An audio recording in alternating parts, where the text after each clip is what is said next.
सके उसे बराबरी का अधिकार मिले, चाहे वो महिला हो, चाहे वो पुरुष हो, चाहे वो किसी भी धर्म और किसी भी जाति से आता हो। और हमारे धर्म ग्रंथ क्या सिखाते हैं अमित शाह जी?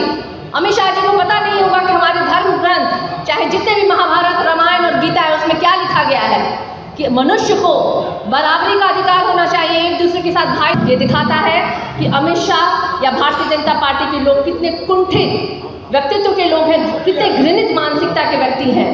इनके लिए एक ही बात कह सकते हैं हम लोग, जो बार बार कहते हैं, हिंदुत्व की बात करते हैं। ग्रुप जो सोचता है वो करता है, आपके अपने सपनों का आशियाना।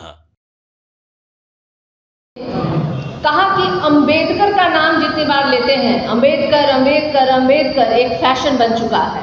और अगर अंबेडकर के जगह अगर भगवान का नाम लेंगे तो इनको स्वर्ग की प्राप्ति होगी। मैं इन चड्डीधारी गैंग और उनके कठपुतलियों के साथ कहना चाहती हूँ कि अंबेडकर का नाम कोई फैशन का नहीं है, फैशन में लिया गया कोई नाम नहीं है। वो एक विचारधारा है, वो एक न्याय है, जिसको कि समझना भारतीय जनता पार्टी और आरएसएस और मनुस्मृति को मानने वाले, उनके रास्ते पे चलने वाले लोगों के बूते की बात नहीं है। अमित शाह अगर तड़पार हुए तो उसी संविधान की देन है, क्योंकि संविधान जो है ना, धर्म ग्रंथों के आधार पर ही लिखा गया है। बाबा साहेब भीमराव अंबेडकर ने समानता के लिए लिखा संविधान, ताकि देश में हर एक व्यक्ति को, हर एक व्यक्ति के साथ न्याय हो सके, उसे बराबरी का अधिकार मिले, चाहे वो महिला हो, चाहे वो पुरुष हो, चाहे वो किसी भी धर्म और किसी भी जाति से आता हो। और हमारे धर्म ग्रंथ क्या सिखाते हैं अमित शाह जी? अमित शाह जी को पता नहीं होगा कि हमारे धर्म ग्रंथ, चाहे जितने भी महाभारत, रामायण और गीता है, उसमें क्या लिखा गया है कि मनुष्य को बराबरी का अधिकार होना चाहिए, एक दूसरे के साथ भाईचारा होना चाहिए, प्यार होना चाहिए, मोहब्बत होना चाहिए। लेकिन क्या ये भाषा अमित शाह जी समझते हैं? क्या ये भाषा मोदी जी समझते हैं? क्या ये भाषा आरएसएस और भारतीय जनता पार्टी समझती है? निश्चित रूप से नहीं समझती है, क्योंकि इन्होंने तो हमेशा ही नफरत करने का काम किया है। इन्होंने तो लोगों को कटिंग किया है, लोगों को कैसे एक दूसरे से काट के अलग करना है। और आज उन्होंने सदन में जिस बाबा साहेब भीमराव अंबेडकर का मखौल उड़ाया है, उनको ये समझना होगा कि बाबा साहेब भीमराव अंबेडकर सिर्फ नाम नहीं है, फैशन नहीं है, ये पूरा देश है बाबा साहेब भीमराव अंबेडकर के लिखे गए संविधान के आधार पर ही चलता है।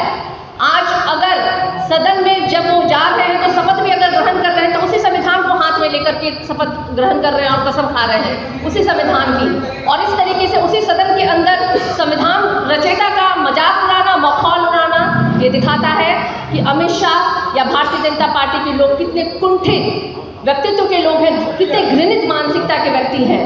इनके लिए एक ही बात कह सकते हैं हम लोग, जो बार बार कहते हैं, हिंदुत्व की बात करते हैं, प्रभु की बात करते हैं। तो प्रभु और हिंदुत्व की बात करने वाले लोग, आपको ये समझना चाहिए कि बाबा साहेब भीमराव अंबेडकर प्रभु के भेजे हुए दूत थे, जिन्होंने संविधान को लिखा। उस संविधान में जिन्होंने बराबरी का अधिकार दिया, भाईचारा और हर एक व्यक्ति के लिए दिया, सिर्फ दलित और पिछड़ों के लिए नहीं दिया। उन्होंने सामान्य वर्ग हो चाहे कोई वर्ग हो, सभी के लिए वो संविधान लिखा गया। और उस संविधान को मैं कहूँगी एक बार अमित शाह जी को कि जब फुर्सत में आए कभी तो पढ़ जरूर ले। अगर पढ़ लिए होते तो शायद आज उन्होंने जो भाषा का इस्तेमाल सदन के अंदर किया है वो करने की वो जुर्रत नहीं की है। लेकिन अगर जो जुर्रत उन्होंने कर दिया है तो 90% भारत की देश की आबादी जो है उनको जवाब देगी। अभी तो पुतला दहन हो रहा है, भारतीय जनता पार्टी का भी दहन होगा। और जो सपने और जो ख्वाब लेकर के वो सदन के अंदर गए हैं, निश्चित रूप से उन ख्वाबों को हम लोग धराशाही करेंगे, नेस्तनाबूद करेंगे। ऐसे विचार वाले लोगों को हम लोग पनपने नहीं देंगे, जो हम लोगों के बाबा साहेब भीमराव अंबेडकर, जो संविधान रचयिता, जो देश हमारा भारत देश जिस संविधान के आधार पर चलता है, वो बिल निश्चित रूप से ऐसी भाषा को हम लोग स्वीकार नहीं करेंगे। हम लोग उसकी घोर निंदा करते हैं, आपत्ति व्यक्त करते हैं। हम लोग मांग करते हैं देश के प्रधानमंत्री नरेंद्र मोदी जी से कि अगर आपके अंदर न्याय के भाव है तो अविलंब अमित शाह जी को पद से हटाया जाए, क्योंकि ऐसे व्यक्ति को गृह मंत्री के पद पर रहना कतई भी स्वीकार नहीं है।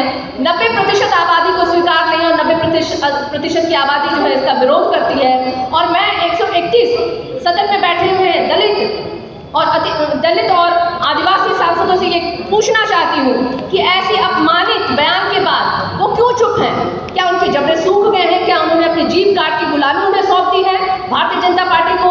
अगर उन्होंने सौंप दी तो मैं उनके अंदर वो याद दिलाना चाहती हूँ कि अगर वो सदन में बैठे हैं तो इसी संविधान की बदौलत वहाँ बैठे हैं। तो कम से कम आज जब बाबा साहेब भीमराव अंबेडकर का इतना मखौल उड़ाया जा रहा है तो कम से कम आप जगिए, अपने अंदर की लगाइए, अन्यथा आपकी स्थिति पुनः वही हो जाएगी जो सालों पहले थी। गले में मटका बांधा गया था, पिछवाड़े में आपके झाड़ू बांधी गई थी, आपको गांव के दूर रहने के लिए मजबूर किया जाता था। अगर आज भी ना जागे तो मनुस्मृति वापस से देश में कायम हो जाएगी। ऐसे लोग आपको जूतों के नीचे रखेंगे। मैं आग्रह करना चाहती हूँ अपने तमाम सांसदों से, तमाम नेताओं से, जो दलित और जो पिछड़े और बहुजन हमारे नेता हैं, सभी लोगों से, आप लोग आइए और हमारे साथ विरोध कीजिए, क्योंकि ऐसे गृह मंत्री हमें स्वीकार नहीं है। और पुनः मैं कहना चाहूँगी, ये वो लोग हैं जिन्होंने कभी प्रभु को देखा नहीं, तो प्रभु के रूप को तो इन्होंने नहीं ही देखा होगा, लेकिन हम जानते हैं अगर प्रभु के रूप में अगर किसी ने धरती पे अवतार लिया था तो वो है हमारे बाबा साहेब भीमराव अम्बेडकर, जिन्होंने समाज को बराबरी का पाठ पढ़ाया है। वो सबने है माना। ई होम्स पैनोरामा में हो आपका भी आशियाना।